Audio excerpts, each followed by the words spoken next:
તો માવઠાથી થયેલ પાક નુકસાની મામલે સરકારે ₹10,000 કરોડનું રાહત પેકેજ જાહેર કર્યું, પરંતુ આ સહાયથી 1 વીઘાનો ખર્ચ પણ નીકળતો ન હોવાનો રોષ વ્યક્ત કરતા અમરેલી જિલ્લાના ખેડૂતોએ નારાજગી દર્શાવી અને સરકાર ખેડૂતોના દેવા માફ કરે અથવા ખેડૂતોને પોસાય તેવું રાહત પેકેજ જાહેર કરે તેવી માંગ કરી છે।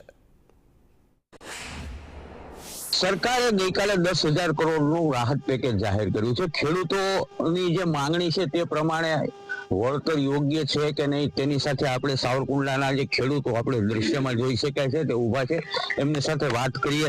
રોડનું જે પેકેજ જાહેર કર્યું છે એનાથી તમે સંતુષ્ટ છો કે શું છે? મારું નામ રાજેશભાઈ મનુભાઈ ડોબરિયા અને વિઘે ખેડૂતને 3400 રૂપિયા આપ્યા છે। એને 3400 તમે ગણતરી કરો ને, 3400 રૂપિયા કાંઈ ન કહેવાય, કારણ કે એમાં પેટ્રોલ આ મજૂર છે એને મહિને અમે આ જે ભાગ્યા છે ને મહિને અમે છે ને 3000 રૂપિયા તો ખાધા ખોરાકી આપી છે।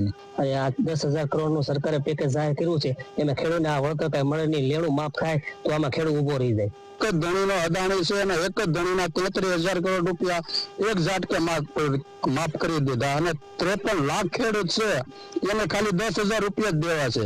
28 રૂપિયાનું 20 કિલો અને 22 કિલો દૂધ આવ્યું છે અને ઘણો તો 35 રૂપિયા વાવેતરનો ખર્ચો નથી થતો।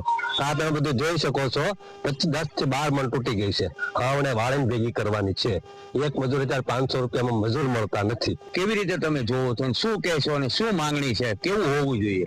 માંગણી તો અત્યારે શું છે, ખેડૂતને વિઘે 3500 રૂપિયા તો કોઈ સંજોગોમાં પોસાય એવું નથી, એટલે સરકાર શ્રીને એટલી વિનંતી છે 10,000 કરોડ થી વધારે ખેડૂતને આપે સહાય તો જ ખેડૂત આવતા સમયમાં ઉભો રહે, નકર શિયાળો પાક કોઈ પણ સંજોગોમાં વાવી નહીં શકે।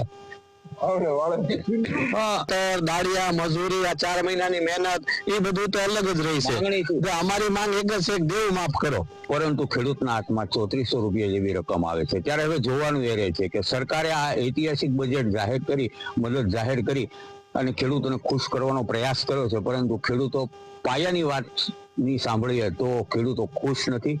સૂર્યકાંત ચૌહાણ,